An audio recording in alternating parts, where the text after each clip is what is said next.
Hey there, it's Kamisha Brewer Dickerson with the CEO Clinician podcast, where we teach new and emerging leaders how to be mentally healthy as you're doing business. During this show, you will hear stories about leadership and running a business effectively. I'll show you how I was able to transition from being an underpaid, overworked clinician to becoming the CEO clinician with a thriving private practice, a speaking and coaching business with multiple streams of income while working through grief and anxiety. You'll also hear from our incredible guests on how they were able to successfully build their businesses while facing mental health challenges of their own. Their stories are unbelievable. If you want to learn how to be mentally healthy as you're doing business, listen to this podcast and then head over to cbrewerconsulting.com to grab a copy of my book and learn how to work with us. Ready to hear the episode? Let's get started. Hey there, welcome to another episode of the CEO Clinician podcast. And for this week's episode, we are talking about private practice from an anxious perspective. Private practice from an anxious perspective. And I know immediately, just from the title alone, many of you have a lot of emotions about the topic for today and the conversation, the direction of the conversation, what I'm sharing, what I'm not sharing, how deep I'm going into. And for some of y'all, that's just how you are because you have anxiety. So we're going to talk about it, and I'm going to tell you about my anxiety, how it has presented regarding my business and my private practice over the years, some things that I do to manage it, some things that I do differently as I've gotten older, and some things I probably need to do because it ain't working. So let's just have a real, raw, authentic, genuine conversation where I get to take you behind the scenes and, yes, once again, tell you my business. So here we go. So for those of you that are brand new to the podcast, I need you to know that the topics that we talk about here in the CEO clinician community are about business and private practice, but they're not just about marketing. I think if you spend the majority of your time just talking about marketing and your websites and clicks and views and conversions and your directories and your profiles and Google ads and YouTube, like if it's all front facing online marketing stuff, I feel like you're missing out on a ginormous part of private practice, what it is, what we do, all the ins and outs and the nuances of business operations. So I think it would be a disservice on my platform to only give you the marketing, even though that's the part everybody wants, right? Let's just talk about marketing. Let's just talk about getting clients and referrals and private pay only, like unicorns and cotton candy. I get it. Everyone wants it, but there's so many other things that have to happen in order for that to be the reality for you. And I'm going to teach you about all of that. And a part of this reality is talking about the anxiety of private practice. And so, yeah, that's just what we're doing today. So I wanted to kind of share that with you. It's a holistic business experience over here with Cameisha and the CEO clinician community, because I know that you guys need that.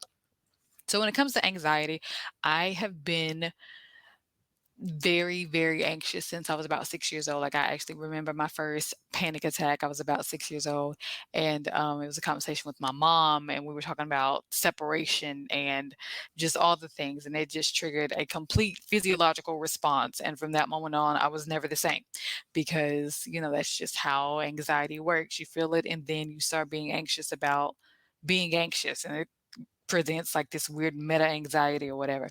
So I definitely have had my share over the years, and even my struggles with self-esteem, struggles with family issues, struggles with childhood trauma, being sexually abused for years, being in domestic violence relationships as I got older, losing both parents. That created a lot of anxiety, being an 18-year-old who was now freshman in college and labeled as an orphan at a private Christian university here in Arkansas. So my anxiety has taken new shapes and forms over the years, and it's just because of my story and the way I grew up and the things that have happened to me and my experiences. I carry that right into my marriage. I carry that right into my business. I carry that right into just the way I show up in the world on a daily basis. So it would make sense for me to also have anxiety around private practice if it has been, kind of pervasive and just been in a lot of different areas of my life. So with that being said, I need you guys to know that anxiety will be as big as you allow it to be, and it will feel as intense as we allow it to feel. Now, I do understand, I really understand, which is why I shared some of my background and some of my story, that there are moments where anxiety just feels more intense because of the situation, or because we're triggered, or because we're not getting emotional support, or because we don't have what we need and it just feels stronger. I understand those days. And other days it's not like that, right? And that's just the weirdness of anxiety, is it doesn't always feel the same way. But when it comes to private practice, when I first started my private practice, and I think I shared this in like an email nurture sequence for you guys when you first signed up, with my three biggest mistakes. When it comes to those big mistakes I made early in my private practice, the mistakes I was making was flat out due to anxiety. It was because of fear of doing the wrong thing, fear of not being sure what the right thing was. And because of that, I didn't make any decisions, and I was just paralyzed by fear, and that cost me money and it cost me time. And as I grew a little bit, I started being a little bit too impulsive because of anxiety. Well, I don't want to miss out on this opportunity, so let me take it. I don't want to do this, and I don't want to have to stay at this agency. I hate working here. So I was just shifting constantly, and some of it was good, some of it, hindsight, right, is 2020. So some of it could have been better, but over the years, I've learned how to give myself grace on the decisions that I made based on the information that was available to me at the time the decision had to be made. So if you listen to this podcast and you're like, Camisha, that's me. Like, that's exactly where I'm at. I need you to understand that no decision is still a decision. Indecision, it's still a decision to not make a decision. So you have to make the best decision that you can make with with the situation that you're in, the circumstances that you're in, and just kind of go from there.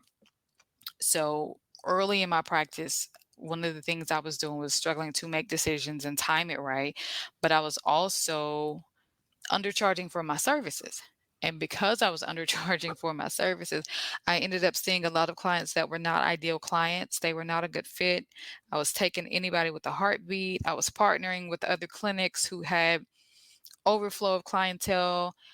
They didn't care that they were referring people to me that were outside of my scope. They were just worried about a 60-40 split, or they were worried about a 70-30 split, whatever, trying to get people seen, trying to get people seen. But I'm telling you now, for you newbies that are listening, and even if you are an established therapist and you're a group practice owner and you're looking to hire a newbie, you need to be very mindful of the type of clients that you're seeing, and not just see people from a place of desperation and anxiety. So if you're a group practice owner, be careful how you treat the newbies, and be careful that you're not just sending them a referral because your caseload is out of control. You've got all these people on a wait list. They've been on a wait list for months, and you're just trying to get them seen by somebody. You're not actually helping them if the therapist that you are referring them to doesn't have the skill set, the knowledge, the experience, and the expertise to properly serve that client. Okay. So I'm going to say this. It's my podcast. It's my platform. This is what y'all came for, is the ugly truth and the real ins and outs of private practice. For you new therapists, you need to understand that a lot of group practice owners don't know what they're doing. Just because they've been in the industry for several years, it doesn't mean that they're good at marketing. They're going to promise you a dream. They're going to promise you a 60-40 split. They're going to promise you that they're going to help you with marketing. You need to ask them and interview them and ask them, like, what are your marketing strategies? How do you get clients? Will I have an opportunity to work with people who are ideal and who fit my statement of intent and my scope and the frame of work that I want to do? Will I be able to see those kind of clients? Ask those questions up front.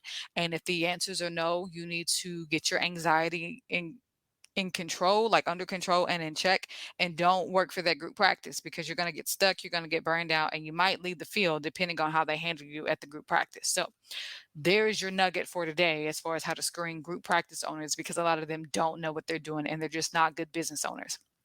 So if you're having anxiety about, not being able to get enough clients or not being able to see ideal clients, you have to manage the anxiety, because anxiety is what helps you or hurts you when it comes to your decision making. So a lot of new therapists that I encounter online, or who reach out to me for coaching support and mentorship and things like that. You guys are just going wherever you can because you need to pay bills. And I get it. I've been there. But you have to be careful about the type of clients that you see so you don't do more harm than good. We have to remember these are people, these are human beings. This is someone's child, this is someone's daughter, their son, their loved one, their family member, and we can't just see them just because we could if you're not really skilled at the things that they need, or if you don't treat the type of trauma that they actually have, because there's a lot of different traumas. So I learned that over the years that I wasn't a good fit for a lot of clients, even though fear and anxiety had me just seeing anybody because I needed to. And I trusted the referral sources because they had been in the field longer than me. And we had a partnership agreement and I was a contractor and I thought they were really in it to help me. They were in it to help themselves. And I didn't know that starting out. And it really, my anxiety kind of clouded my judgment. Let's say that my anxiety clouded my judgment, and um, I don't regret it, but it's just a huge learning experience for me because I struggled in those sessions with clients. They were like, "Oh, Miss Cameisha, you're so nice, you're so helpful." And I'm like, "Y'all, this is a stretch." Every day when I see you, I don't tell them this, but this was going through my head. So every day, like when I saw them on the calendar, like I was scrambling. I was having to go back through and read my textbooks from graduate school. I was having to do a lot of research, look up articles every week because it was such a huge learning curve, and anxiety really helped facilitate me being in that situation where I felt like I just wasn't equipped to see those clients. And I wasn't, to be honest with you. Am I trained and competent? Yes, but everything just wasn't in my wheelhouse.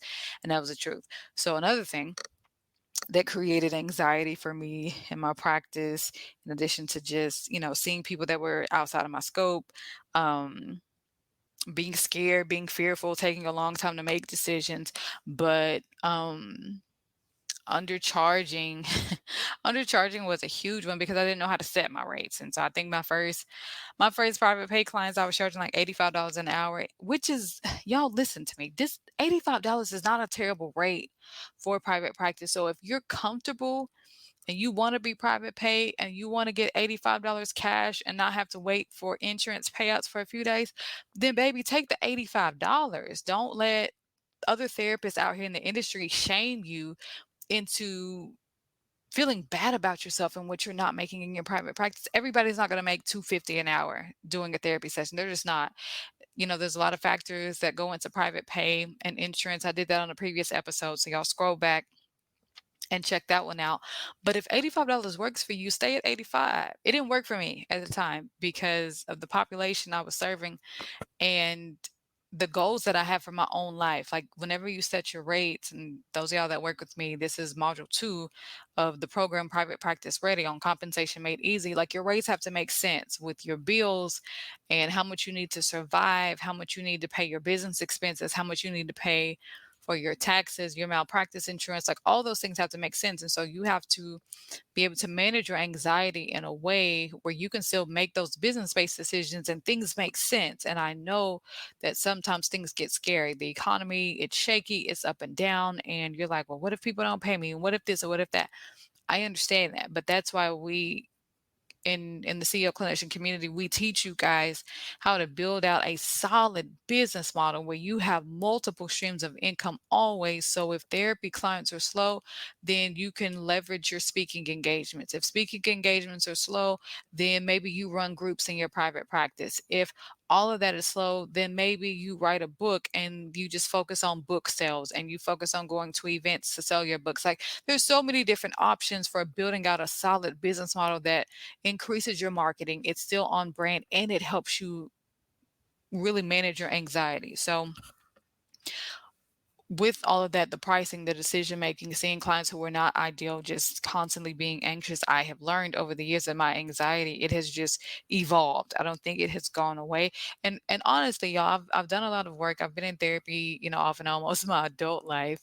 And I say that lightly because sometimes I needed it, sometimes I did. Sometimes I was like, I just need to talk to another, I'm biased, y'all. I just need to talk to another LPC and just talk this out because I'm in my head about it. So sometimes like I was doing therapy for that reason, wasn't because I was just mentally struggling. But in all of the seasons of being in therapy off and on, trying to manage my anxiety, I have learned that my anxiety has really supported me over the years. Like, it's been constant, it's been present. I can count on it to be there. So through my inner work, I even started seeing anxiety as a person that is alongside me in private practice. And a lot of people are like, "Oh my God, Kamisha's crazy." I could be. You could see it like that if you want to. Or those of you that know my personality, like, you can totally hear my heart in this. So sometimes with the anxiety, I'm like, okay, anxiety, we got a decision to make this week. We've got some big things on the table. We've got projects in the mix. We've got people on payroll. We've got people to pay. We've got all these things that we're working on in our personal life with the family and relocating and getting all these moving pieces. Like, what are we gonna do? Like, how are we gonna approach this thing? How are we gonna handle it? Like, what is the best approach to this? And we just kind of work it out because sometimes I can make decisions where I'm like, am I anxious because this is wrong, or am I anxious because this ain't what I need to be doing? You know what I mean? So I've learned how to really just embrace it, but not to allow anxiety to get so big that I can't do anything and I can't operate at my highest self. Because honestly, when my anxiety is at a manageable level and I'm thinking clearly, I'm well rested, I've got all of the information I need in front of me, I'm praying about it, like, using prayer and the Holy Spirit to help me make business decisions has literally been like my secret sauce to everything, because there are some things where I don't know everything. I am anxious about it. I am afraid. I am concerned because the decisions I make now, they affect a lot of different people. It's not just Kamisha anymore. It's not just Kamisha being in survival mode, trying to get her bills paid. And as long as her bills are paid and she has food and gas, then she's good. It's no longer like that anymore, right? I've got a different level of responsibility because my company is growing and my brand is growing. But I will say, from an anxious perspective, I am able to see things for what they are and use the data that I'm looking at and the numbers to guide me in those decisions. Even though I'm anxious, my anxiety may say, this could work, this may not work, but we're going to see and we're going to figure it out. But if I have data to support it, it helps me to kind of clear things out so it doesn't look so muddy with the decision I'm about to make. Now, one of the things about entrepreneurship that those of you that desire full-time private practice, one of the things about entrepreneurship that you need to know is that entrepreneurs are crazy. Like, we do stuff that other people won't do. It doesn't quite always make sense, even if you're looking at it from a numbers perspective. It's usually risky, it's usually expensive, it's usually time consuming. It usually involves a lot of people, contracts, agreements, collaborations, partnerships. It's going to take a long time. We're going to be up late. We're going to be up early. We're going to forget to eat. We're going to get really distracted. Like, that's what entrepreneurship looks like. And then we create this masterpiece that people are dying to get their hands on. Like, they want to work with us. They want to read it. They want to watch the video. They want to be a part of the event. Like, they want to be involved after we come out of our madness of creation. They want to be involved in that. And you get addicted to that. I'll probably do a whole separate episode on just success addiction and what that looks like, and how it, some people, it just straight up resembles a manic episode depending on who you're talking to. But when you're able to see it and be bold and go for it, even though from your perspective, things look anxious, things look scary, things don't make sense, if you can figure out a way to push through it, even if you don't know if it's going to work out or not. Sometimes, when full transparency, we'll go here. Even when I shifted my business model and my coaching programs to only serving therapists, I was scared because I was working with general entrepreneurs. I had general content that could work with a lot of different niches and different industries and different types of people at different stages in their business. That was my content. And so when I decided to niche down one more time and just serve therapists, I was like, do therapists want this? Like, I had to do a lot of market research, but at first I was not sure that this was going to work. And I just had to try it. I just had to see. I couldn't wait until I was 95 years old, looking back at my life saying, I wonder if I could have helped some therapists had I just put that course out, or had I just did one of those 3-day challenges, or had I ran that webinar. Like, I didn't want to be that elderly person reflecting and had a life full of regrets on all of the amazing people I could have served.